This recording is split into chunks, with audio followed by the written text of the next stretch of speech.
Hello everyone, your host Earl Breon here. In today's episode, I'm going to share another story from history that has a couple of valuable leadership lessons for us. This is a story about the Battle of Trafalgar. Now, the Battle of Trafalgar took place off of the Cape of Trafalgar in October 1805, on October 21st to be exact. Now, this was a naval battle between the British and the Franco-Spanish combined forces. On the British side, you had Lord Admiral Horatio Nelson in charge of the fleet. And on the Franco-Spanish side, for the French, you had Pierre Charles Villeneuve, and for the Spanish, Federico Gravina. Now, there's a little backstory between Villeneuve and Admiral Nelson. You see, a few years prior, they had been involved in another battle.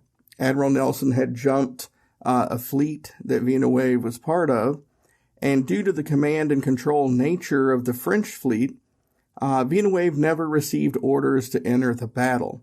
So he had to stand by helplessly and watch as Nelson picked apart his fleet. Because you see, Villeneuve, being the great naval officer he was, he knew that it was his job to follow orders of the fleet commander.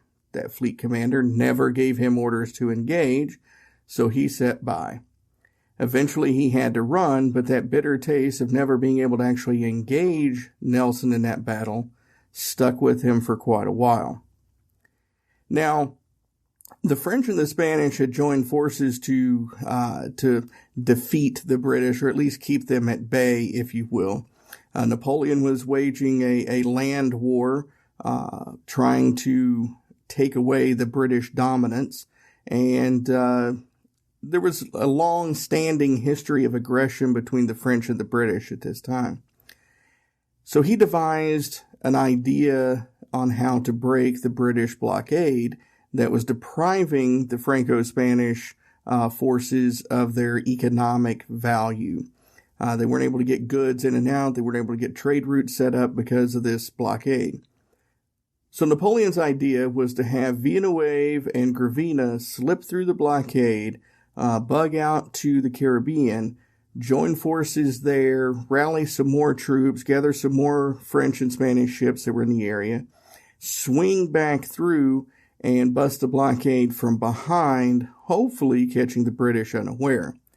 Now, unfortunately for them, Lord Nelson happened to be in the area, and he caught wind of the breakthrough. He saw that the fleet wasn't where it was supposed to be, and he went hunting. Now, fortunately for them, he made some miscalculations at the beginning. He thought that they had maybe bugged out to the east coast of Africa, going down around the Horn of Africa and coming up from the south into the Caribbean. But instead, they had actually slipped through, and they were heading pretty much due west, straight line to the Caribbean. Once Nelson figured out what had happened, he was about a month behind. But being a British officer and the British fleet being very well equipped and very well trained, they were actually able to make up that nearly month lag time and catch up to Villeneuve and Gravina in the Caribbean. They missed them by just a few islands, and the Franco-Spanish scouts saw the British fleet coming, was able to get a message back, and they were able to bug out and head back. This time the idea was, well, Nelson's here. If we can get out ahead of him, maybe we have a better chance of busting the blockade with one of their top admirals missing. So the race was on. Again, the better trained vessels under Admiral Nelson, they were able to close the gap. This time it was down to maybe a matter of a week or so, and they met up near the Cape of Trafalgar. So it's the morning of October 21st, 1805. And Admiral Nelson, he knows that he's outshipped, he's outgunned, and he's outmanned. And at the time, the way traditional warfare, naval warfare was fought, it was line battle. You know, very much like you see in movies about the Revolutionary War, where the British troops would line up, and it was sort of a battle of attrition they would face you head on. That was the way naval warfare was fought. Now, Villeneuve knew that this wasn't how Nelson fought, but Villeneuve didn't feel comfortable himself fighting any other way. See, Nelson kind of relied on what they called at the time old school tactics, which he essentially brought back to being new school tactics. Instead of lining up, he would break his fleet into 3 columns, and he would hit the enemy's line in the column formation, trying to break it up, and then his ships would essentially wrap around and isolate each one of those segments of the line that they just busted. So Villeneuve kind of knew what to expect, but he was relying on the fact that they had more ships and more guns, because the downside to Nelson's tactic was the lead vessels would be exposed to the bulk of the gunfire for the longest time. So if you could take some of those ships out, you would have a bigger advantage. Now, at the time, Villeneuve had 6 ships of the line advantage and about 400 guns advantage. And he should have won. I mean, he really should have won. He had such a large advantage, he should have won this battle. But on the morning of the battle, Lord Admiral Horatio Nelson, I just like saying that name, it's got a nice ring to it, convened his captains and gave them their marching orders, so to speak. And they were simple. No captain can do much wrong who pulls his vessel up alongside that of the enemy's. That was it. You know your ships, you know your people, you know how to win at naval warfare. Go do it. So they set the columns up. His captains had their orders, and the battle commences. Now, as soon as Nelson's fleet comes into range, Villeneuve starts opening fire, and he's using the old school tactics of command and control. There's a flagship that's somewhere near the center where everybody can see it, and he's running orders of what to do, where to maneuver up through this flagship. Nobody moves without orders from the flagship. Now, the genius behind what Nelson did was part of breaking up the line meant that the flagship got isolated and it got obscured. So shortly into the battle, the vast majority of the Franco-Spanish fleet was not receiving any orders whatsoever. And the captains didn't have there wasn't the culture of taking initiative and doing what you felt needed to be done. So they were paralyzed. They didn't know what to do because they weren't receiving orders. So in short order, the British won the day because of the flexibility that Horatio had embedded in them.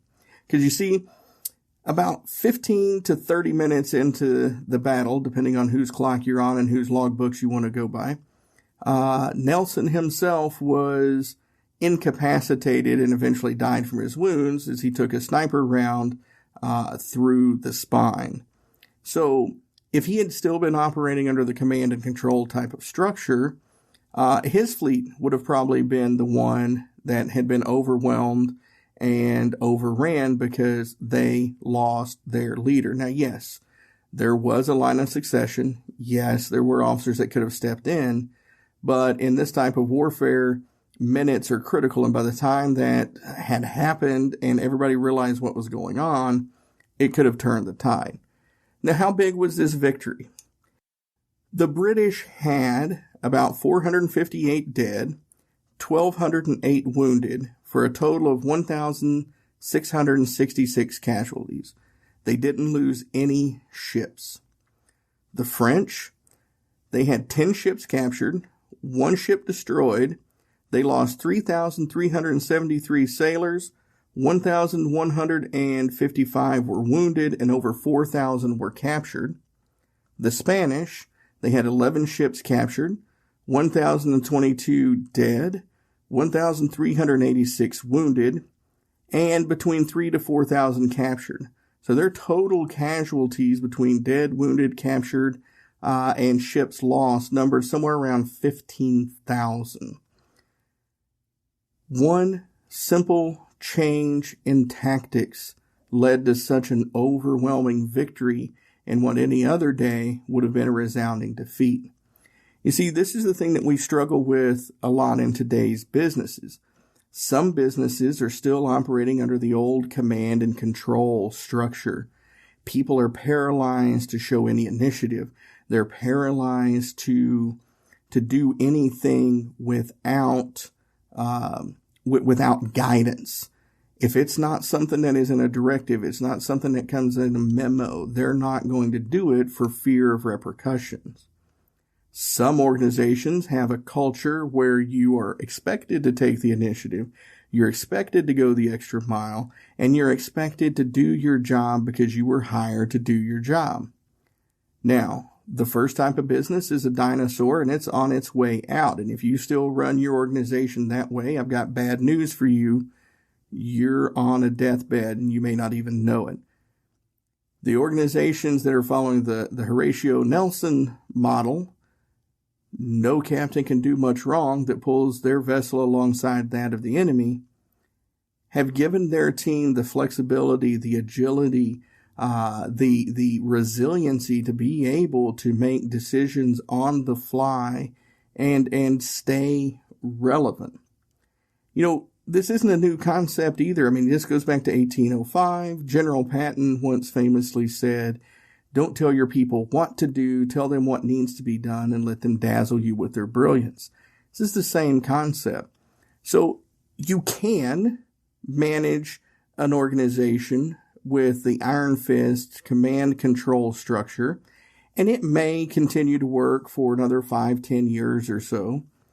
But as the more nimble, the more agile, simply define success and let your team run with it, attitude takes hold, command and control is fastly becoming outdated. So think about that as you go forward. Do you want to be the British fleet and Lord Admiral Horatio Nelson and win because you gave your team the flexibility and the authority to make decisions on the fly? Or do you want to be Vienna Wave and have all of the assets and resources in your advantage, but because you rely on command and control and you don't have a culture where people are comfortable thinking on their feet, you eventually get taken out by the, quote, little guy? Just some things to think about with this story from the Battle of Trafalgar and some of the lessons that you can learn here. Again, my name is Earl Breon. This is the Burden of Command podcast. If you have any ideas for guests coming up, or if you have any ideas for stories you'd like me to share and relay those leadership lessons from, reach out to me at burden.command@gmail.com. That's burden.command@gmail.com. With that, thank you for your time. Look forward to talking to you in the next episode, and keep those shields up.